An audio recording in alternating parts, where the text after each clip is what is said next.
चलो स्टार्ट करते हैं। स्वागत है दोस्तों आपका मेरे चैनल सुपर लेवल मानवा में। हम चैप्टर की शुरुआत में देखते हैं कि ब्लू स्पीड बोल रही थी कि ये बुड्ढा मॉडल कुछ ज्यादा ही लकी है। इसकी बॉडी चेंज हो रही है और अडेप्ट हो रही है नए एनलाइटमेंट में। इसने अपनी बॉडी को रोक रखा था काफी समय से। इसकी बॉडी पहले ही तैयार हो गई थी इस एनलाइटमेंट के लिए, लेकिन ये एक्सेप्ट ही नहीं कर रहा था उस पॉइजन को जो कि इसको पहले करना था। आखिरकार इसने अपने वॉल को हिट कर ही लिया। उसको देख के जॉन भी खुश हो रहा था और उसके शरीर में से काफी सारी येलो कलर की भी रोशनी बाहर आ रही थी। जैसे ही वो फिनोमेना खत्म होता है हम किसी को पैरों को देखते हैं और हम देखते हैं कि टोड पॉइजन भी पहले से पतला और अच्छा दिख रहा था। पीछे से जियोन बोलने लगता है कॉन्ग्रेचुलेशन। जैसे ही वो पलट के दिखता है और बोलता है तुम। जियोन अपना कोट उतारते हुए बोलने लगता है कि मैं थोड़ा डर गया था जब आपने मेरे ब्लड को पिया था। मुझे लगा कि आप पास आउट हो गए हो, लेकिन आप तो मेटामॉर्फोसिस से गुजर गए। ये तो अच्छी बात है। फिर वो उस कोट को लेते हुए टोड मास्टर बोलने लगता है कि मुझे अच्छा लगा जो कि तुमने मुझसे बोला और साथ में तुम्हारी वजह से ये मेरे साथ हुआ है। फिर जियोन बोलने लगता है आप पहले से यंगर लग रहे हो। फिर वो अपने चेहरे को छूते हुए बोलने लगता है कि अब मुझे पता लगा कि 8th मास्टरी को कंप्लीट करने के बाद तुम यंग दिखने लगते हो। वैसे मैं ये चाहता था कि मैं पहले अपने पैरों पे चल सकूं। फिर जियोन उसकी भी तारीफ करने लगता है। फिर वो बोलने लगता है कि वैसे इस बात को तो छोड़ो, पर मैं तुम्हारा थैंक यू करता हूँ, तुम्हारी वजह से मैं ठीक हो गया। फिर वो अपने कपड़े को ठीक करते हुए बोलने लगता है कि मैंने अपनी जिंदगी लगभग ट्रिपल ही जी है। मैं इस बात को कभी नहीं भूलूंगा जो कि तुमने मेरे साथ करा। मैं तुम्हें सच में थैंक यू बोलता हूँ। इस बात को सुनते ही जॉन झुकते हुए बोलने लगता है आप थैंक यू मत बोलिए। फिर टोड किंग बोलने लगता है तुम ऐसी बातों को मत बोलो जो कि तुम अपने मन से नहीं बोलना चाहते। वैसे भी तुम वैसे ही लिटिल बास्टर हो, तुम अपनी रियल फॉर्म में आ सकते हो। मैं तुम्हें कुछ नहीं बोलूंगा क्योंकि तुम मेरे सेवियर हो। इतनी बात सुनते ही जॉन मुस्कुराते हुए बोलने लगता है कि क्या आप मुझ पे एक फेवर कर सकते हो। टोड किंग बोलने लगता हाँ बोलो, तुम्हें क्या चाहिए? तुम्हें मार्शल आर्ट चाहिए, पॉइजनस प्लांट चाहिए, मनी चाहिए, क्या चाहिए? बस तो मुझे एक बार बोलो। फिर जियोन बोलने लगता है मुझे तुमसे एक क्वेश्चन पूछना है। बोलता है क्वेश्चन। फिर जियोन बोलता है कि मुझे फैंटम स्वॉर्ड के बारे में बता दो। मुझे कुछ नहीं चाहिए, मुझे बस इतना बता दो कि तुम्हें पता है फैंटम स्वॉर्ड के बारे में। जो भी पता हो तो मुझे बता दो, मुझे और कुछ नहीं चाहिए। मैंने सुना है तुम लड़े थे फैंटम स्वॉर्ड से, प्लीज मुझे उस बारे में बता दो। फिर वो जियोन को घूर के देखता है और बोलता है ठीक है, मैं तुम्हें बताऊंगा उसके बारे में, और मैं उससे कैसे लड़ा मैं ये भी बताऊंगा। इतना सुनते ही जियोन बोलने लगता है फाइनली आखिरकार मुझे वो चीज मिली गई जो कि मुझे चाहिए थी। अब मैं पता लगाऊंगा उस फैंटम स्वॉर्ड के बारे में। टोड किंग जियोन को बोलने लगता है मैं तुम्हें बताऊं उससे पहले मैं तुम्हें एक बात बताना चाहता हूँ। मुझे नहीं पता फैंटम स्वॉर्ड कौन है और वो कहाँ से आए। जियोन ये बात सुनते ही शॉक हो जाता है और वो बताने लगता है कि हाँ वो सच बात है, मैं उससे एक बार लड़ा था। उस टाइम उसने एक मास्क को पहने हुए था और उसको देख के मुझे कुछ पता नहीं लग रहा वो कितने साल का था और वो दिखता भी कैसा था, मुझे कुछ नहीं पता। और जब मैं उससे लड़ा था उसको तो कोई फाइट भी नहीं बोल सकते, मैं तो एक तरफा पिटा था उससे। फिर हम उस सीन को दिखाते हैं, बेचारा पॉइजन किंग बैठा हुआ था और वो सोचता है कि मैं कभी भी ऐसा फील नहीं करा अपनी जिंदगी में कोई मुझे इतनी आसानी से हरा दे। फिर वो भी उससे दोबारा लड़ने की कोशिश करता है और वो अपने सारे पॉइजन को उस पे एक बार में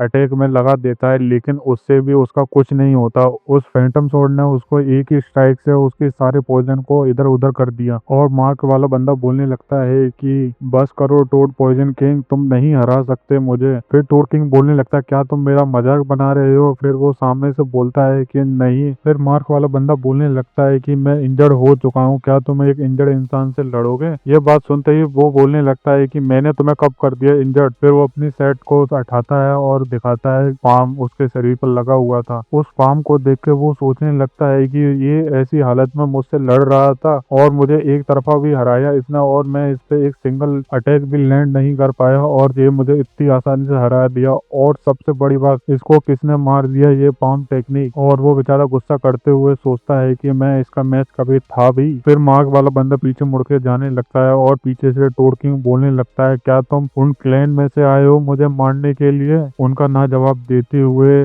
मार्क वाला बंदा बोलने लगता है कि रेडिएंट मेडिसिन इमोर्टल। फिर टोड किंग सोचने लगता है कि रेडिएंट मेडिसिन इमोर्टल ये वो बंदा है जो कि पूरे मुरीम वर्ल्ड में सबसे अच्छा डॉक्टर है और इसको इसके बारे में कैसे पता? फिर मार्क वाला बंदा एक सील को उसकी तरफ फेंकता है और बोलता है इसको ले लो। जैसे ही वो उसको कैच पकड़ता है मार्क वाला बंदा बोलने लगता है अब कोई रीजन नहीं बचा हम दोनों एक दूसरे से लड़ें। और मार्क वाला बंदा बोलने लगता है कि इसके ओनर को इसको पहुंचा दो और साथ में बताना मेरी इंजरी के बारे में और मुझे इंटरप्ट मत करना। और उसके बाद सीन प्रेजेंट में आ जाता है और वो बोलने लगता है, बस उसके बाद वो वहां से चला गया। और मुझे उस दिन पता लगा कि फैंटम स्वॉर्ड रूमर्स से ज्यादा ताकतवर है और साथ में वो मास्टर मुझसे भी ज्यादा ताकतवर है। इतना सुनने के बाद जियोन बोलने लगता है कि उसने तुम्हें क्या दिया। फिर वो थोड़ा घबराता है और बोलने लगता है, इस चीज के बारे में किसी को मत बताना, उसने मुझे दिया था एसोसिएशन लीडर का आइडेंटिटी कार्ड। फिर जियोन बोलने लगता है, एसोसिएशन लीडर क्या मतलब? फैंटम स्वॉर्ड एसोसिएशन लीडर का गार्ड नहीं है। इतना सुनते ही टूड किंग बोलने लगता है, क्या पता। फिर वो बताने लगता है कि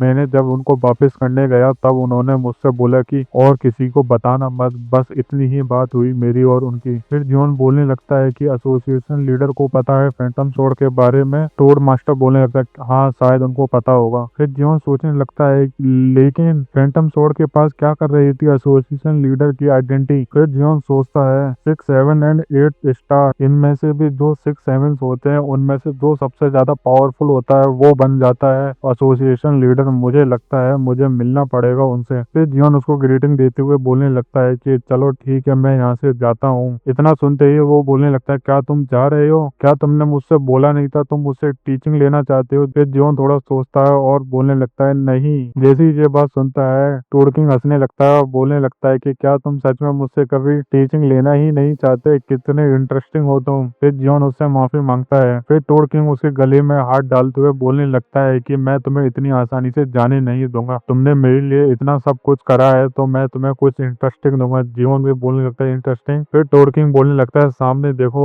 फिर अपना सीन उस गेट के बाहर का होता है। उन दोनों की तो हालत ही खराब हो रखी थी। इधर सेकंड डिसाइपल अलग ही पागल हो रखा था क्योंकि उसको इस बात से गुस्सा आ रहा था कि थर्ड डिसाइपल मस्त खड़ी हुई थी, उसको भी थोड़ी बहुत दिक्कत हो रही थी। ये भले ही मुझसे थोड़ी ही पावरफुल क्यों ना हो, ये लीडर बन सकती है। जैसे ही वो बेचारा उठ पाता है कमरे से और पॉइजन बाहर आता है, उसको देख के उन दोनों की चेहरे में मुस्कान आ जाती है और बोलने लगती है कि चलो अपनी बात को कंप्लीट करते हैं। और उनको सामने क्या दिखता है? और उनको दिखता है मोंग जियोन बोन। पीछे से टूड किंग आते हुए बोलने लगता है, तुम यहाँ क्या कर रहे हो? टूड किंग का बेटा ही बोलने लग गया, भैया? अरे नहीं, तुम मेरे भैया नहीं, तुम तो मेरे पापा हो। क्या आपने सच में उसको अचीव कर लिया? इतना सुनते ही वो दोनों शॉक हो जाते हैं और बोलने लगते हैं, क्या ये अवेक हो गए हैं? क्या मतलब ये एक नए मार्शल मास्टर बन चुके हैं एसोसिएशन में? फिर वो दोनों अपनी हरकतों पर वापस आते हुए बोलने लगते हैं कि हमें आपसे सपोर्ट चाहिए, प्लीज हमें अपनी सपोर्ट दो और कॉन्ग्रेचुलेशन आपके इस अचीवमेंट के लिए। सेकंड डिसेबल हारंग को धक्का मारते हुए बोलने लगता है, कॉन्ग्रेचुलेशन, चलो सर पार्टी करते हैं। उस बेचारे को तो पास भी नहीं आने देता और बोलने लगता है, ऑल राइट। फिर वो बोलने लगता है, तुमने मुझे कॉन्ग्रेचुलेशन करा उसके लिए तो शुक्रिया, लेकिन अपना अभी तक बिजनेस खत्म नहीं हुआ। मेरी अभी तक एक कंडीशन है जो कि तुमने अभी तक पूरी नहीं करी। मैंने तुमसे बोला था कि तुम मेरे 2 फीट के एरिया के अंदर आके खड़े हो जाओ, लेकिन तुम दोनों ने वो नहीं करा। यह बात सुनते ही दोनों शौक हो जाते हैं। टोड मास्टर अपने बेटे को बोलता है, सोएंग। फिर उसका बेटा बोलता है, यस फादर। फिर टोड किंग जियोन के गले में हाथ डालते हुए बोलने लगता है, आज से ये मेरा एक ऑफिशियल डिसाइपल है और ये हमारी फैमिली में एक नया मेंबर है। इसको आज से तुम ऐसा ट्रीट करोगे जैसे कि ये तुम्हारा ब्रदर है। इतना सुनते ही पूरे कमरे में शांति छा जाती है और साथ में तीनों शौक में खड़े हुए थे, ये क्या हो गया। फिर जियोन बोलने लगता है, ये कुछ ज्यादा ही बड़ा रिवार्ड नहीं हो गया? फिर टोड किंग बोलने लगता है कि तुम अपने पॉइजन का ढंग से इस्तेमाल करना है, जो मैंने तुम्हें सिखाया है। पॉइजन सूत्र ऑफ डिवाइन डिस्ट्रक्शन ये केवल हमारी फैमिली के ही मेंबर यूज कर सकते हैं, इस चक्कर में मैंने तुम्हें अपना फैमिली बना लिया। इतना सुनते ही उसका बेटा बोलने लगता है कि पॉइजन सूत्र ऑफ डिवाइन डिस्ट्रक्शन ये तो फैमिली सीक्रेट है ना फादर। फिर उसके फादर बोलने लगते हैं, तभी तो मैंने इसको अपना फैमिली मेंबर बनाया है। फिर जियोन बोलने लगता है, लेकिन मेरे पास मास्टर पहले से है। फिर टोड किंग बोलने लगता है, किसने बोला एक स्टूडेंट के 2 मास्टर नहीं हो सकते? मैं डार्क साइड लीडर से बात कर लूंगा। इधर अब उनको दिखाते हैं कि हरंग की हालत देखो उसके चेहरे की। फिर जियोन सोचने लगता है कि मुझे लगता है कि ये अपना पीछा छुड़ा रहे हैं। फिर उसकी नजर थोड़ी साइड से जाती है और वो क्या देखता है, सेकंड और थर्ड डिसाइपल उसको ऐसे घूर के देख रहे थे जैसे कि इसको अभी मार देंगे। और उनको देख के वो सोचता है कि इन्होंने जानबूझ के मुझे अपना डिसाइपल बनाया है और मैं डार्क साइड लीडर और टोड पॉइजन किंग का एक साथ डिसाइपल बन चुका हूँ। उस चक्कर में इन दोनों में ज्यादा लड़ाई होगी मुझे पाने के लिए। फिर जियोन दांत निकालते हुए सोचने लगता है कि इस टोड किंग ने तो मुझे रिवार्ड नहीं दिया, मुझे एक बर्डन और दे दिया। फिर वो टोड किंग की तरफ देखता है और टोड किंग बोलता है कि क्या इस लड़के ने मुझे पकड़ लिया जो कि मैंने अभी करा। फिर अपना सीन चेंज होता है अंडरवर्ल्ड असेसन पवेलियन में। कोई चलता हुआ आ रहा था और बोल रहा था वो आखिरकार यहाँ आ गया। फिर हमको दिखाते हैं मार्क्स वाला सावन, वो बोल रहा था फाइनली मैं बन ही गया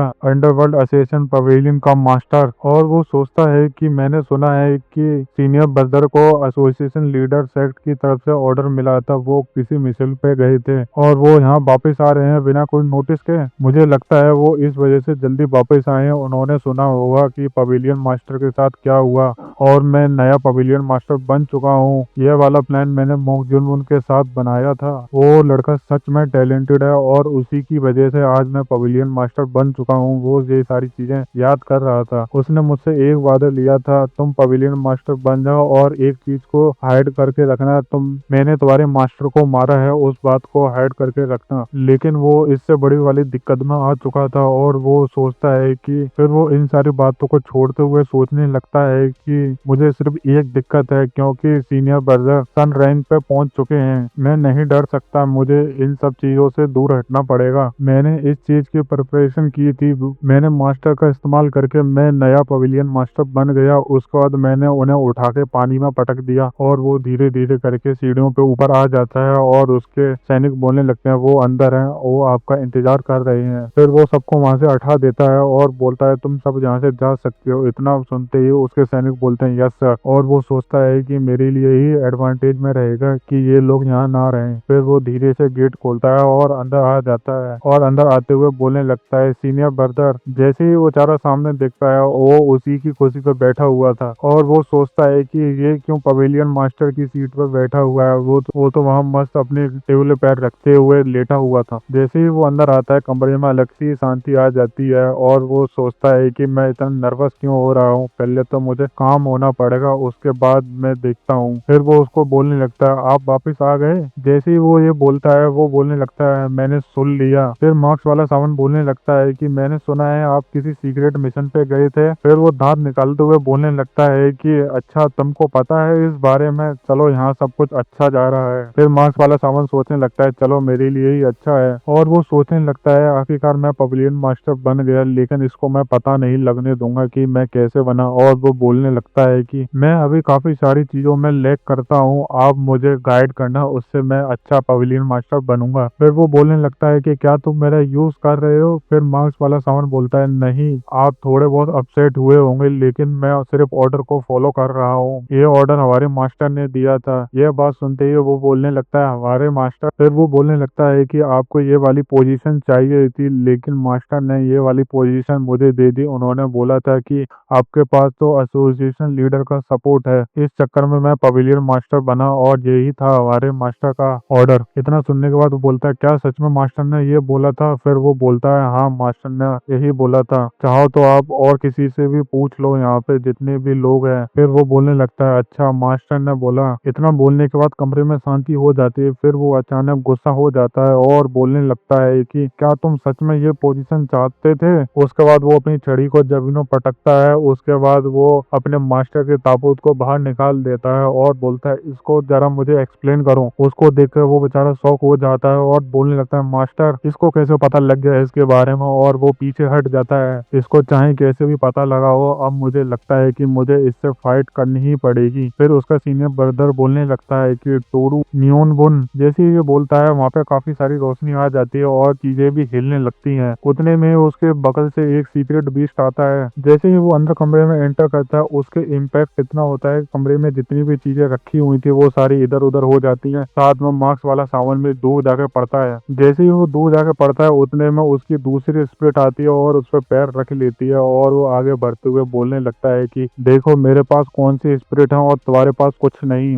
तुम कैसे बन सकते हो पवेलियन मास्टर। फिर इनके बारे में बताया जाता है कि जो मिथिकल बीस्ट हैं इनमें से एक को बोला जाता है रेड फॉलिंग स्टार और उसका नाम टोरू है और दूसरा उसी के बराबर ताकतवर यूनबुन है। इन्हीं की वजह से ये इतने ताकतवर हैं। और वो सामने से बोलने लगता है कौन था वो। फिर मार्क्स वाला साउंड बोलने लगता है क्या बोल रहे हो। फिर वो बोलने लगता है तुम इतने कैपेबल नहीं हो 6 पर्सन स्पिरिट समलिंग टेक्निक में, बताओ वो कौन था जिसने तुम्हारी हेल्प करी। फिर वो जाकर उसका हाथ को ऊपर उठाता है और बोलने लगता है कि मैंने तुमसे पूछा ना कौन था वो, मुझे बताओ, अगर तुमने मुझे नहीं बताया तो मैं तुम्हें अभी मार दूंगा। इतना सुनते ही वो बोलने लगता है रुक जाओ। फिर उसका सीनियर ब्रदर बोलने लगता है कि अगर तुमने मुझे बता दिया तो मैं तुमको आसानी से मार दूंगा, तुम्हें तड़पाऊंगा नहीं, चलो मुझे बताओ। और वो जमीनों पड़े पड़े सोचता है कि मैं इसको हरा नहीं सकता, लेकिन वो हरा सकता है। और वो लेटे हुए बोलने लगता है सीनियर ब्रदर, और उसका ब्रदर बोलता है हाँ बोलो, तुम कुछ बोलना चाहते हो क्या? फिर वो बोलने लगता है मैं सच बोलूं तो मैं अपनी सक्सेसर आपको दे सकता हूँ, आप नए पवेलियन मास्टर बन सकते हो। इतना सुनते ही उसको गुस्सा आ जाता है और वो बोलने लगता है कि